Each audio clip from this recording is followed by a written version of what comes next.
Ингээд ихний мэдээлэл улсын хурал дээрх 2026 оны улсын төсвийн төслийг батлах 7 хоногийн хугацаа байна. За гэтэл улсын хурал дахь Монгол Ардын нам төсөв тойрсон асуудалд нэгцэн ойлголтод хүрээгүй шалтгаанаар улсын хурлын чуулганы хуралдаанд бүрэн эрсдэлтэй оролцсонгүй. За эрх баригч намын гишүүд үдээс өмнөх хуралдаанаас 2 удаа завсарлага авч ээлжид бусаар бүлгэрээ хаалттай хуралдсан ч нэгцэн ойлголтод хүрч чадсангүй. За эрх баригчдын дундх улс төрийн маргаан ингэж үргэлжилсээр байх нь парламентын үйл ажиллагаанд саад учруулж улсын хурал 2026 оны төсвөө баталж чадахгүй байдалд хүрэх эрсдэлтэй байна. Төрийн ажлыг ингээс явуулъя.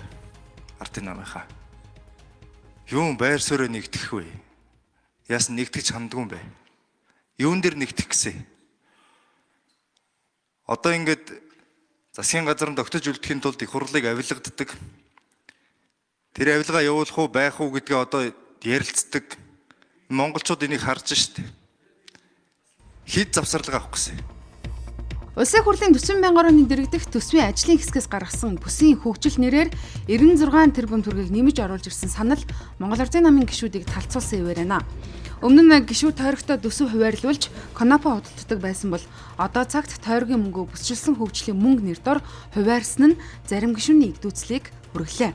Мөн зарлагын хэмжээг нэмэгдүүлэхгүйгээр урсгал болон хөрөнгө оруулалтын зардлалд зохицуулт хийх нэрээр ардчилсан намын гишүүдийн Конопыг худалдаа авч авилга өгсөн гэж Монгол Ардын намын зарим гишүүн шүүмжилж байна. Гишүүний тойргийн янз бүрийн бүсчилсэн хөгжлийн эднэр гэсэн ийм төсвийн сайхан нэрээр артаа талд нь ийм юунд мэддэхгүй төсвүүдийг тавихыг эрс эсэргүүцэж байгаа. Би бол юм гишүүний мөнгө гэж байх ёстой гэж бодохгүй байна. Ер нь бол төсөв бодлоготой байх ёстой. За яагаад сайд байдгүй гэхээр сайд бодлого тодорхойлоод тухайн бодлогоо төсвөөрөө дамжуулж хэрэгжүүлдэг. Энэ улс бодлоготой нэгдсэн явна гэж үзэж байгаа болвол бид нар энийг бодлогоор зохицуулах ёстой. Түүнээс биш ингээд төсвийг одоо нэг юм гар хөлөөр нь салгаад буцаж нийлүүлж байгаа юм шиг ийм үйлдэл байж болохгүй. Яг чухал гэдэг ах юм байхгүй. Ерөнхийдөө нөгөө тойргийн шинжтэй тийм ээ. Үндсэндээ өөрсдийнхөө сонгогдсон тойрогт арай мэдээлэлд илүү ойрхон байгаа нөхдүүд нь төсвөө тусгах саналыг одоо боловсруулсан байна л гэж хэлж болохоор. 3 аймагмууд 4 аймаг бүсээрээ суужгаад яг ямар асуудлаа шийдэх гэдгийг яриад шийдэх төсвийг тэр бүсүүд өгч. Төсвийн ажлын хэсэг байгуулагдаад маш богино хугацаанд ажиллалаа.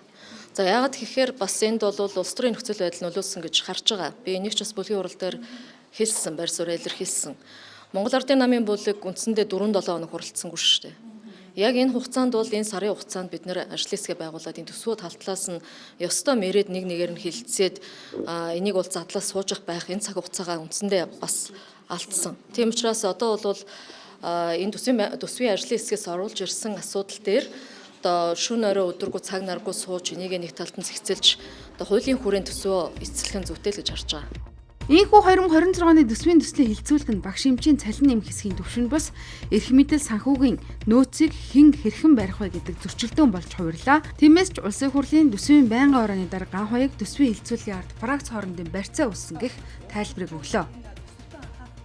Энэ бүх байнгын ороод төр төсвийн саний хилцүүлгүүд яваад орж ирсэн саналуудын таа бүхэн маань харсан болвол ер нь нүдэндээ ч итгэхэргүй саналууд байгаа. Одоо бараг 3-4 их 80 төгрөгийн хамгийн багадаа 5-6 их 80 төгрөгийн санал хураагдаад ороод ирсэн. Гэхдээ тэр гишүүн чинь санал гарах эрхтэй байхгүй. Тэгээ санал гаргасан бол бид нар саналын хураалтыг явуулах ёстой. Хилцэх ёстой. Гэхдээ тэр манай намын зарим гишүүд гараа явчихаар тэр санал нь дэмжигдэл ороод ирчихэж байгаа байхгүй. Одоо тэрий чинь одоо бид нар яах ёстой. Хуулиараа тэр гишүү санал гарах эрхтэй. Тэгээ санал хураалт явагдах уу? Явагдана. Ийм л нөхцөл байдал. Төсвийн хилцүүлэг эдийн засгийн бодлого гэхээсээ илүү улс төрийн дайн болж багш эмч нарын цалин нэмэх асуудал эрх баригчдын дотоод зүйн ашиг сонирхлын тохироо төсөв барьцаасан улс төр шин шатанд шилжсэнийг харуулж байна.